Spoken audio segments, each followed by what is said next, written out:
The next one has magnesium phosphate, and they're going to combine it with sodium chloride to form sodium phosphate and magnesium chloride. Well, I guess the first thing we better do is write all of that down on our piece of paper. We can see that we have the phosphates hold together on both sides, so we don't have to worry about separating out the phosphorus from the oxygen.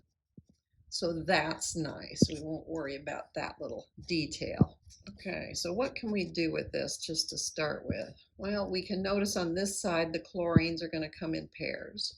So that's going to complicate matters, right? That's a phosphate. On this side, the phosphates come in pairs. Not quite sure where I want to start with this, but I think because phosphate looks worse, I'll start with that. So this said they come in pairs. Let's put a 2 right here so that my phosphates will be balanced. That tells me I'm going to need 6 sodiums. That gives us 6 chlorines. That's a 2, 3 there, 3 magnesiums, boom. Double check. Magnesium, 3, 3. Phosphate, 2, 2. 6 sodiums, 6 sodiums, 6 chlorides. Yep, sure enough. Okay, got that one done too.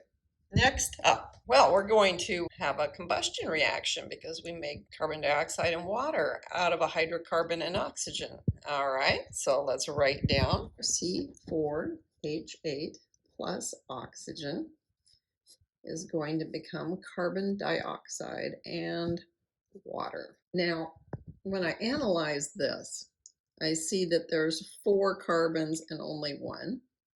I see 8 hydrogens and only 2. And I see oxygen comes in pairs. Here it's in a pair, but here it is not in a pair. Okay, so this could get a little interesting. Depends on how things work out.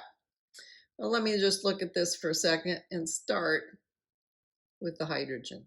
Why am I starting with the hydrogen? Well, the oxygen would be a really bad choice to start with, even though it has the most complications, because it's in 3 places, and that might make things a little interesting. Hydrogen here, there's 8. This is the only place the hydrogen is. If I put a 4 here, now I have balanced my hydrogen. Now, I am happy to have done it this way because the 4 is going to make the oxygen pair up again. I'm back to even numbers, so I'm happy about that. So the oxygen looks like things are going to work out just fine. I'm not going to come up with any goofy halves or anything like that. But I have balanced my hydrogen. Now let's look at the carbon. 4. Better put a 4 there. So now both of these are taken care of. Boom, boom. Because I got the carbon and the hydrogen taken care of. Oxygen's the only thing left to deal with. And luckily, everything is in even numbers now. So 4 times 2, that's 8, plus another 4 is 12. Divide by 2, there's my 6, and this one should be done. So this one is going to be a little more tricky. Now, one of the reasons that I can tell that is because I see a 7, so I'm a little concerned about that 7. So let's worry about it a little bit. I'm not convinced it's going to be a huge problem. It's another combustion reaction. We're just burning a different hydrocarbon this time. Is the 7 a problem? Well, no, because the carbon dioxide, it already pairs up. Okay, so you know what? Let me start with the carbon this time. I think it'll be okay. I'll put a 7 here. Now my carbons are okay, right? Then I'll go to my hydrogen, 16 of them. Okay, 16 divided by 2, I'll need an 8 there. My hydrogens are taken care of. This is an even number, so life is good. Oh, wow, I've got 14 plus 8, that's 22. Divided by 2 makes this an 11. So what I wanted to point out is when you're burning these hydrocarbons, you're looking at the H's and the C's, what those coefficients are carefully to see whether they're going to cause you any difficulty. The next one is going to cause you some difficulty. We've got an odd number for both the carbon and the hydrogen. Oh, that's nasty. Okay, so C9H13 and oxygen. becoming carbon dioxide and water. So when we look at this one, we realize both of these are odd numbers. Now the 9 doesn't worry us so much because the carbon dioxide always pairs up the oxygen.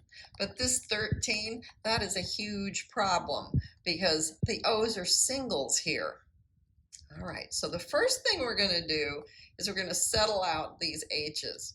And the way to do it is the least common multiple of 13 and 2, which is 26. So that will put a 13 here and a 2 here. All right, that takes care of my hydrogen problem. Now, here we have developed an 18 for the carbon. So we will put an 18 right there, and we think we're done with the carbon. And that leads us to the oxygen. Okay, 18 times 2 is 36 oxygens, but 13 times 1 is just 13. We're going to end up with an odd number. That's not good.